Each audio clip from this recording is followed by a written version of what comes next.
The book of Deuteronomy, Devarim, is a fascinating window into the psyche of our prophet Moshe, hesitant leader, patient shepherd, most humble man of all time. To retrace his story is to look at the intrepid arc of someone born into an impossible situation where his mother and sister watched him as he floated away down the Nile River, to an upbringing in a foreign palace, to the heart-wrenching moment as he discovered who he really was, protecting the Hebrew slave against the Egyptian taskmaster after only a brief moment of calculation. Afraid for his life, he fled to Midian, where he met his wife Tzipporah, where he gained mentorship from his father-in-law Yitro, and was out tending the flock one day when God called out to him, summoning him to service. From the flickering flames of a bush that was not consumed, God called Moshe to shed the comforts of his civilian life and assume the yoke of leadership, to bring an enslaved nation to liberation, into enduring covenant, and finally, into the promised land. But that last part of the story about finally being able to bring his ark full circle and feel the fertile earth of Israel between his toes would never come to be. Moshe's journey will come to a close when we finish reading the Torah in just a few weeks. We'll read about the moment when God lovingly lays Moshe to his eternal rest.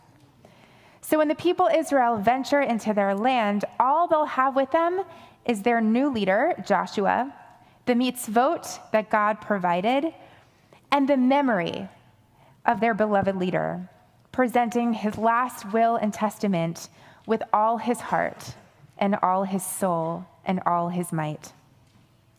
In the section that we read today, Moshe focuses on tzedek umishpat, justice and righteousness, the backbones of a society that protects and raises up its people.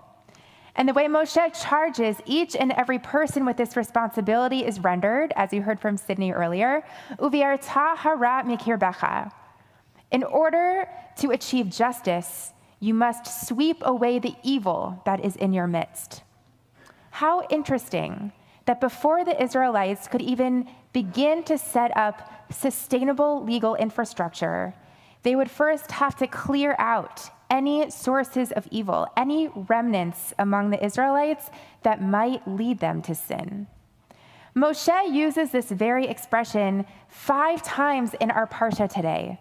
So I want to look at each of these instances because by doing so, we'll not only uncover Moshe's secret formula for creating and maintaining justice, but we'll uncover something much deeper in Moshe's consciousness about his own personal journey toward justice. First, in a capital case, if a person is accused of a crime for which the penalty is death, and parenthetically, I'll say later that the rabbis of the Talmud make it virtually impossible to ever invoke the death penalty, that the witnesses who bring the proof of guilt must be the first ones to begin executing the sentence.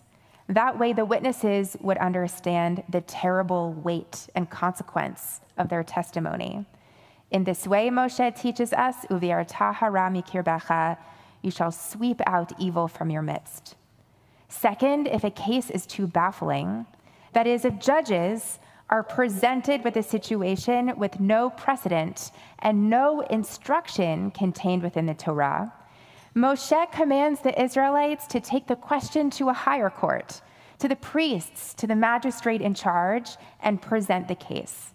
When they announce the verdict, the parties must obey, and anyone who disregard this ruling must die. And in this way, we shall sweep out evil from our midst. Third, Moshe instructs the Israelites to build asylum cities where people can flee if, God forbid, they kill someone by mistake. Without the protection of these cities, family members of the deceased would be duty-bound to seek vengeance above all else. It would cloud each moment of their existence, preventing them from being truly present with their families and their occupations. These cities would offer respite for those families and prevent them from spilling innocent blood.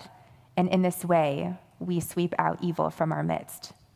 Fourth, if judges hear conflicting evidence, they must investigate if one of the witnesses is lying in order to harm the defendant.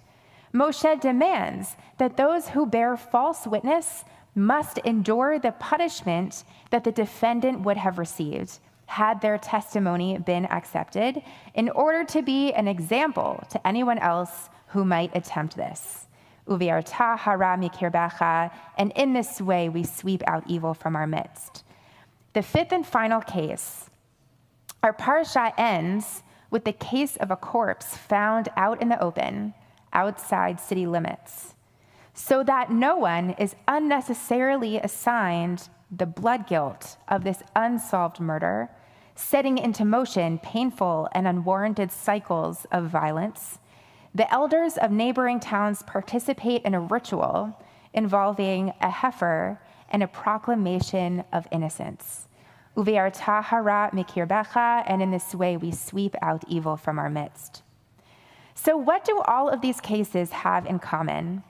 And how do they give us specific insight into ridding our land of evil so that justice may reign? Of course, the most obvious answer is that all of these scenarios are in some way about life and death. Not natural death, rather these cases deal with largely preventable death based on false testimony, dutiful avenging, or refusing to uphold verdicts. Fundamentally, Moshe wants the Israelites to understand that sweeping evil away means sustaining and saving life, and therefore building a legal system that protects and prioritizes life is paramount. But it's not just about preventing wrongful death. There's something deeper in this for Moshe, the same man who grew up as an Egyptian prince, and yet when the moment called for it, he struck down the Egyptian taskmaster who was beating an Israelite slave.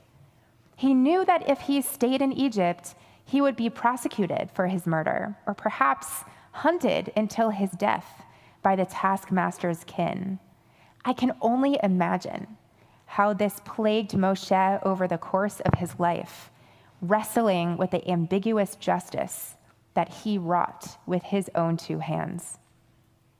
And so what I see linking these 5 cases is the closure that Moshe seeks.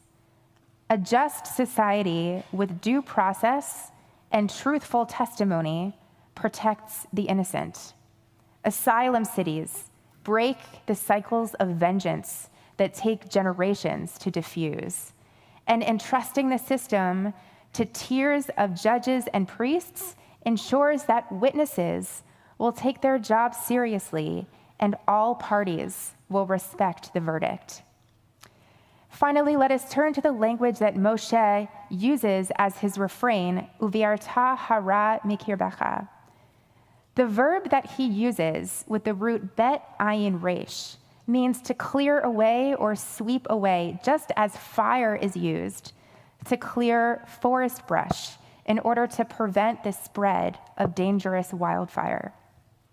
This word is used rather infrequently in the Torah, and one of the only other places it appears is to describe the burning bush, boer ba'esh, the bush that was burned but not consumed.